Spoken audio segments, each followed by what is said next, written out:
ഈ വീഡിയോയിൽ ക്വിക്കായിട്ട് കുറച്ച് വാർത്തകളാണ് നമ്മൾ നോക്കുന്നത്. ഗ്ലോബൽ റൗണ്ടപ്പ് ആണ്. അതിനകത്ത് സെലൻസ്കി ഏറ്റവും കൂടുതൽ റഷ്യ യൂറോപ്പ് മേഖലയാണ് ഏറ്റവും കൂടുതൽ ഇന്ന് ഒരു മേജർ കോഴ്സ് ആയിട്ട് ഡിസ്കസ് ചെയ്യപ്പെടുന്ന വിഷയം ഈ ഒരു യൂറോപ്പാണ്. കാരണം JD വാൻസ്, അമേരിക്കയുടെ വൈസ് പ്രസിഡന്റ് JD വാൻസ് ഇന്നലെ യൂറോപ്പ് മുനിച്ച് കോൺഫറൻസിൽ സംസാരിച്ചിട്ടുണ്ടായിരുന്നു. വലിയ വിഷയമായിട്ടുണ്ട്.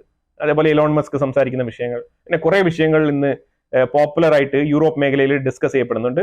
ഒരു ചേരിതിരിവ് ഉണ്ടാകുന്നുണ്ടോ എന്നുള്ളൊരു സംശയം രൂപപ്പെടുന്നുണ്ട്. അതിനെക്കുറിച്ച് നോക്കാൻ വേണ്ടിയിട്ടാണ്. ശരിക്കും പറഞ്ഞാൽ സെലൻസ്കി നല്ല കലിപ്പിലാണ്. കലിപ്പെന്ന് പറഞ്ഞാൽ വേറെ ഒന്നുമല്ല, അമേരിക്കയിൽ നിന്ന് വരുന്ന ഇടപാടുകൾ, അതുപോലെ തന്നെ അമേരിക്ക നമ്മളെ കൈയൊഴിഞ്ഞിരിക്കുന്നു എന്നുള്ള ഒരു നിഗമനത്തിൽ എത്തിപ്പെട്ടിരിക്കുകയാണ് സെലൻസ്കി.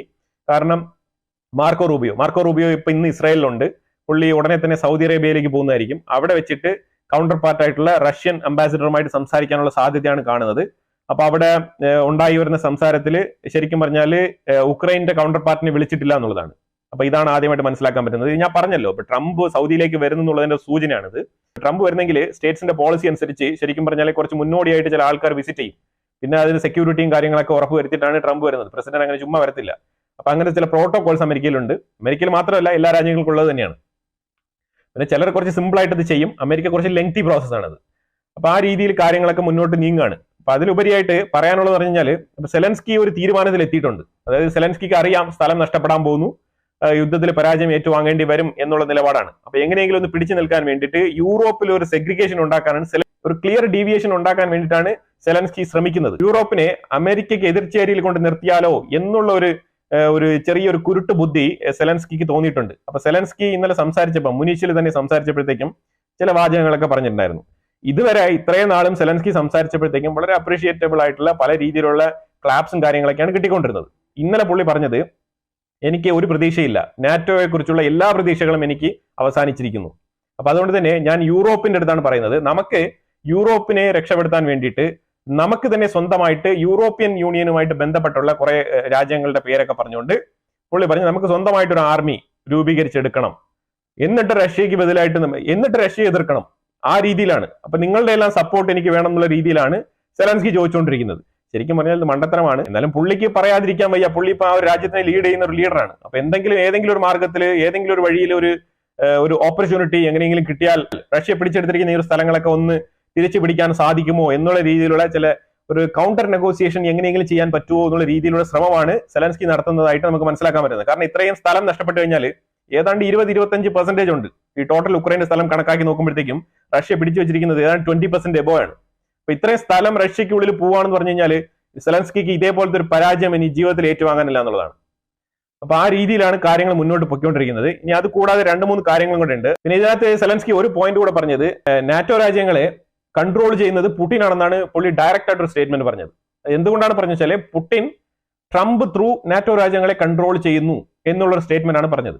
ഭാഗികമായിട്ട് ഒരു പരിധി വരെ ശരിയാണെന്ന് വേണമെങ്കിൽ നമുക്ക് പറയാം. പക്ഷെ നാറ്റോ രാജ്യങ്ങൾ ശരിക്കും പറഞ്ഞാൽ ഇടഞ്ഞു നിൽക്കുകയാണ്. കാരണം വേറെ ഒന്നുമല്ല, ഇന്നലെ JD വാൻസ് ഇതേപോലെ ജർമ്മനിയിൽ വന്നിട്ട് ഒരു സ്പീച്ച് കൊടുത്തായിരുന്നു. ആദ്യം നല്ലൊരു ഇൻട്രൊഡക്ഷൻ ഒക്കെയാണ് കൊടുത്തത്. കൊടുത്ത സമയത്ത് ഈ ഫാർ റൈറ്റിലുള്ള ആൾക്കാരെ കൂടുതൽ പുഷ് ചെയ്ത് മുന്നോട്ട് കൊണ്ടുവരാനാണ് ഈ ഒരു ട്രംപിന്റെ ഈ ഒരു നിലവിലെ ഒരു അഡ്മിനിസ്ട്രേഷന്റെ ശ്രമം നടക്കുന്നതായിട്ട് മനസ്സിലാക്കാൻ പറ്റുന്നത്. ഇപ്പൊ JD വാൻസ് ഒക്കെ പൊട്ടാസായിട്ട് സംസാരിക്കുന്നുണ്ട്.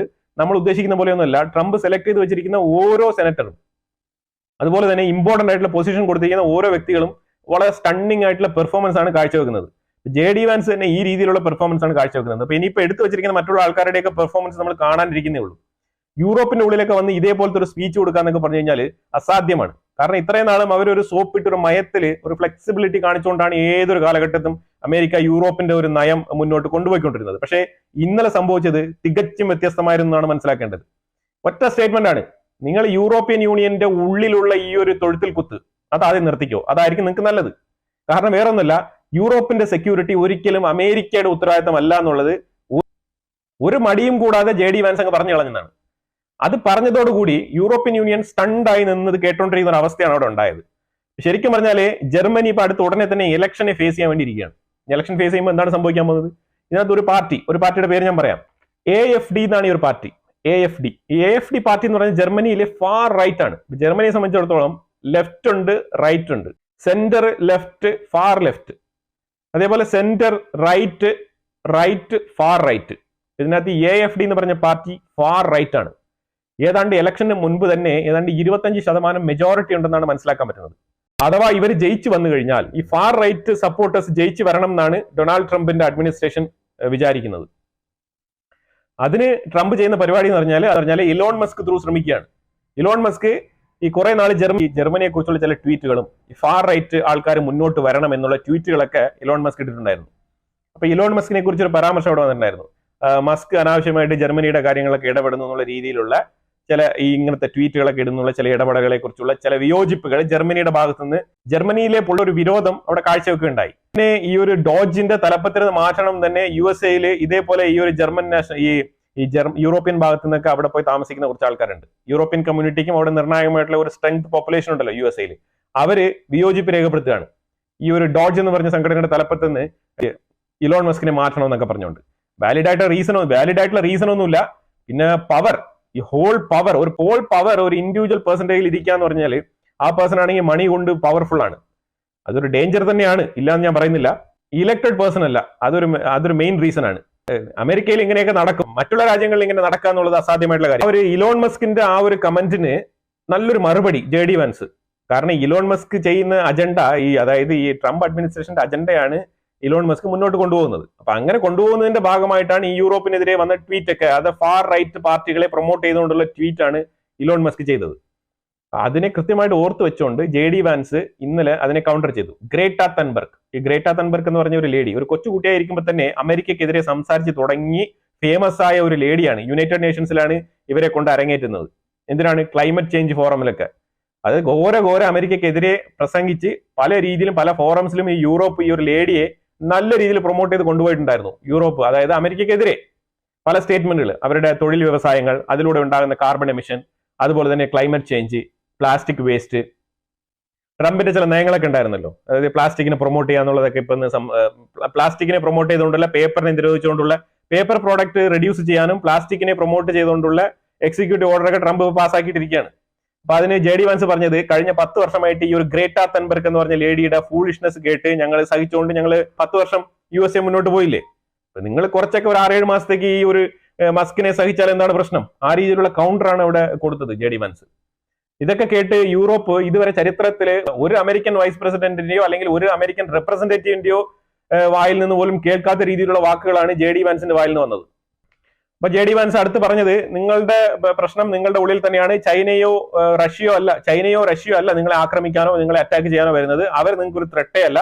നിങ്ങളുടെ പ്രശ്നം നിങ്ങളുടെ ഇന്റർണൽ ഇഷ്യൂസ് ആണെന്നുള്ള രീതിയിൽ JD വാൻസ് ചൂണ്ടിക്കാണിച്ചത്. എന്താണെന്ന് വെച്ചാൽ ഗ്രീൻലാൻഡ് അമേരിക്ക എടുക്കുന്നു പറഞ്ഞല്ലോ. അപ്പൊ അതിനെതിരെ ഒരു പേപ്പർ മൂവ്മെന്റ്, അതേപോലെ അമേരിക്കയിൽ ഒരു സ്റ്റേറ്റിനെ ചൊല്ലി പേപ്പർ മൂവ്മെന്റ്സ് നടത്തുന്നുണ്ട് ഡെൻമാർക്ക്. അത് കുറെ സിഗ്നേച്ചേഴ്സ് ഒക്കെ മേടിച്ചിട്ട് ഗ്ലോബൽ ഫോറത്തിൽ സബ്മിറ്റ് ചെയ്യും. എന്താണ്? അമേരിക്കയുടെ ഈ ഒരു സ്റ്റേറ്റിനെ ഞങ്ങൾ ആഗ്രഹിക്കുന്നു പറഞ്ഞുകൊണ്ട്. ഇതൊക്കെ വെറും കോമഡി ആയിട്ടാണ് മനസ്സിലാക്കാൻ പറ്റുന്നത്. എനിവേ, എന്തെങ്കിലുമൊക്കെ കാട്ടിക്കൂട്ടിട്ട് എന്നിട്ട് നമുക്ക് മനസ്സിലാക്കാം അറ്റ് ദ എൻഡ് എന്താണ് സംഭവിക്കാൻ പോകുന്നത്. ഹമാസ് ഇന്നലെ റിലീസ് ചെയ്ത 3 ബന്ദികളിൽ അലക്സാണ്ടർ എന്ന് പറഞ്ഞ ഒരു വ്യക്തി, ആ വ്യക്തി റഷ്യൻ ഒറിജിനുള്ള ആളായിരുന്നു. അതിനു വേണ്ടിയിട്ട് റഷ്യ തന്നെയാണ് നേരിട്ട് ഇടപെട്ടതായിട്ട് വാർത്തകൾ പുറത്തു വരുന്നത്. ഹമാസിന്റെ അടുത്ത് നേരിട്ട് സംസാരിച്ചിട്ടാണ് ആ ഒരു വ്യക്തിയെ റിലീസ് ചെയ്തതായിട്ട് പറയപ്പെടുന്നത്. ജർമ്മനിയിൽ ഇന്നലെ നമ്മുടെ Jaishankar, external affairs minister Jaishankar ഉണ്ടായിരുന്നു. ജയശങ്കറുടെ അടുത്ത് ഒരുപാട് ചോദ്യങ്ങൾ പോസ്റ്റ് ചെയ്യപ്പെട്ടു. അപ്പൊ അതിനകത്ത് ഒരു ചോദ്യത്തിന് വളരെ കൃത്യമായിട്ടുള്ള മറുപടി വെസ്റ്റിനെതിരെ തന്നെയാണ് ജയശങ്കർ കൊടുത്തത്. അത് വേറെ ഒന്നും കൊണ്ടല്ല, west always thinking they are right. അതായത് ഈ ഒരു വെസ്റ്റേൺ കൺട്രീസ് ആൾവേസ് അവർ എപ്പോഴും തിങ്ക് ചെയ്യുന്നത് അവർ പൂർണ്ണമായ ശരിയാണെന്നും ഏഷ്യൻസ് അഥവാ ആഫ്രിക്കൻസ് ഒക്കെ കൊണ്ടുവരുന്ന തീരുമാനങ്ങളെല്ലാം എപ്പോഴും തെറ്റാണെന്നുള്ള ഒരു ചിന്താഗതിയാണ് ഈ ഒരു വെസ്റ്റിനുള്ളത് എന്നുള്ളൊരു ചൂണ്ടിക്കാണിക്കൽ, എന്നുള്ള കൃത്യമായിട്ടുള്ളൊരു ചൂണ്ടിക്കാണിക്കൽ. ആ രീതിയിലാണ് ജയശങ്കർ മറുപടി പറഞ്ഞത്. വളരെ നല്ല മറുപടിയാണ്. ഒരു രാജ്യത്തിന്റെ ഒരു ഫോറംസ് ആയിട്ട് കണക്കാക്കിയാൽ മതി. വ്യക്തിപരമായിട്ട് ഇപ്പൊ ചില യൂറോപ്പിലുള്ള ആൾക്കാർക്ക് ചിലപ്പം നല്ല അനുഭവം ഉണ്ടാവും. അതിപ്പോ പാലസ്തീന്റെ ഉള്ളിലും ഉണ്ടാവാം, ഇസ്രായേലിന്റെ ഉള്ളിലും ഉണ്ടാവാം. അപ്പൊ അത് വ്യക്തിപരമായിട്ടുള്ള ഒരു അഭിപ്രായമല്ല ഇവിടെ എടുക്കുന്നത്. ഇവിടെ കോഡിയലി ആ ഒരു രാജ്യത്തിനോട് രാജ്യം എടുക്കുന്ന ഒരു നിലപാട്, അതാണ് നമ്മൾ മേജറായിട്ട് ഇവിടെ ചിന്തിക്കേണ്ടത്. ഇപ്പം ഏറ്റവും കൂടുതൽ ഫേമസ് ആയി സർക്കുലേറ്റ് ചെയ്യുന്ന ഒരു ആപ്പാണ് ഡേറ്റിംഗ് ആപ്പ്. ഈ ഡേറ്റിംഗ് ആപ്പ് വളരെ ഫേമസ് ആയിട്ട് ഇപ്പൊ കറങ്ങി നടക്കാണ്. നിങ്ങളുടെ മക്കളുടെ ഫോണൊക്കെ നിങ്ങൾ പരിശോധിക്കണം. ഏതെങ്കിലും രീതിയിലുള്ള ഡേറ്റിംഗ് ആപ്സ് ഉണ്ടെങ്കിൽ നിങ്ങളുടെ കുട്ടി വഴിതെറ്റി പോകാനുള്ള സാധ്യത വളരെ കൂടുതലാണ്. ഞാൻ പറയുന്നത് ഒരു അഡൽട്ട് ആയിട്ടുള്ള, സ്വന്തം കൺസെന്റ് കൊടുക്കാൻ കേപ്പബിൾ ആയിട്ടുള്ള അഡൽട്ട്, മുതിർന്നവരുടെ കാര്യമല്ല. അണ്ടർ ഏജിലുള്ള കുട്ടികളുടെ കയ്യിൽ, ഒരുപാട് കുട്ടികളുടെ കയ്യിൽ മൊബൈൽ ഉണ്ട്. അപ്പൊ ഈ അണ്ടർ ഏജിലുള്ള കുട്ടികളെ മോണിറ്റർ ചെയ്യേണ്ട ചുമതല കസ്റ്റോഡിയൻ ആയിട്ടുള്ള ഫാദറിനാണ്, മദറിനാണ്. അവരെ ആരാണോ ഗാർഡിയൻഷിപ്പ് ഉള്ളത് അവർക്കാണ് ആ ഒരു ചുമതലയുള്ളത്. അപ്പൊ അവരെ കൃത്യമായിട്ട് മോണിറ്റർ ചെയ്യും. ഈ കുട്ടികൾ ഈ മൊബൈൽ വെച്ച് എന്ത് ചെയ്യുന്നു എന്നുള്ളത് കൃത്യമായി അതിനെ വിലയിരുത്തി അവരെ ഫോക്കസ് ചെയ്ത് അവരുടെ ജീവിതം വഴിതെറ്റി പോകാതിരിക്കാനുള്ള ഒരു ശ്രദ്ധ നിങ്ങൾ കൊടുക്കേണ്ടതാണ്. ഞാൻ പറയുന്നത് അഡൽട്ടിനല്ല, ചൈൽഡ്ഹുഡിനാണ് ഞാൻ പറഞ്ഞുകൊണ്ടിരിക്കുന്നത്. അല്ലാതെ മുതിർന്ന ആൾക്കാരെയൊക്കെ പോയി നിയന്ത്രിക്കാൻ നിൽക്കരുത്, അതൊക്കെ മോശമാവും. കോങ്കോയിൽ അതിതീവ്രമായിട്ടുള്ള, അതായത് DR Congo, democratic republic of കോങ്കോയിൽ നല്ല രീതിയിലുള്ള ക്ലാഷ് ആണ് നടക്കുന്നത്. നമ്മൾ എപ്പോഴും പറയുന്ന പോലെ തന്നെ അവിടെ ഈ ഒരു M23 എന്ന് പറഞ്ഞ ആ റിബലിനെ സപ്പോർട്ട് ചെയ്യുന്നത് റുവാണ്ടയാണെന്നുള്ളതിൽ യാതൊരു ഡൗട്ടും ഇല്ല. റുവാണ്ട തന്നെയാണ് ഈ ഒരു റിബൽ ഗ്രൂപ്പിനെ സപ്പോർട്ട് ചെയ്യുന്നത്. ഈ റിബൽ ഗ്രൂപ്പ് ഇപ്പോൾ ഒരു സിറ്റി, ഈസ്റ്റ് സൈഡിലുള്ള ഒരു സിറ്റി ഇവർ ക്യാപ്ചർ ചെയ്തിട്ടുണ്ട്. അവിടെ ആയിരക്കണക്കിന് ജനങ്ങൾ മരിച്ചു വീണുകൊണ്ടിരിക്കുകയാണ്. ഈ ഒരു ലോകം കണ്ട ചരിത്രത്തിൽ തന്നെ ഏറ്റവും നിഷ്കരുണമായിട്ടുള്ള കൊലപാതകങ്ങൾ നടന്നുകൊണ്ടിരിക്കുന്ന ഒരു രാജ്യമായിട്ട് മാറിക്കൊണ്ടിരിക്കുകയാണ് കോങ്കോ. അപ്പൊ ഇന്ന് ബുക്കാവു എന്ന് പറഞ്ഞ ഈസ്റ്റ് സൈഡിലുള്ള കോങ്കോയുടെ സിറ്റി ഈ റിബൽസ് കൈയടക്കിയിരിക്കുന്ന വാർത്തയാണ് വന്നുകൊണ്ടിരിക്കുന്നത്. Rebels are getting dominated more and more in the eastern side of Congo. പിന്നെ പോപ്പ് ഫ്രാൻസിസ് ഹോസ്പിറ്റലൈസ്ഡ് ആണ്. ഇനി 2 ദിവസത്തേക്ക് ആൾക്ക് മെഡിക്കേഷൻസ് ഒന്നും എടുക്കാൻ പറ്റില്ല. റെസ്റ്റ് എടുക്കേണ്ട സാഹചര്യത്തിലാണ് പുള്ളിയെ ഹോസ്പിറ്റലൈസ്ഡ് ചെയ്തിരിക്കുന്നത്. 2 ദിവസത്തിന് ശേഷം മാത്രമേ ട്രീറ്റ്മെന്റ് സ്റ്റാർട്ട് ചെയ്യുള്ളൂ എന്നാണ് പറഞ്ഞിരിക്കുന്നത്. അപ്പൊ 2 ദിവസം വരെ പൂർണ്ണമായ റെസ്റ്റ് വേണം എന്നാണ് പറഞ്ഞിരിക്കുന്നത്. 10 ചൈനക്കാരെ ഓൺലൈനിൽ ഇല്ലീഗൽ പ്രവൃത്തി ചെയ്തതിന്റെ ഭാഗമായിട്ട് തായ്ലാന്റിൽ നിന്ന് പിടിച്ച് ഡീപ്പോർട്ട് ചെയ്തിരിക്കുകയാണ് തായ്ലാന്റ് ഗവൺമെന്റ്.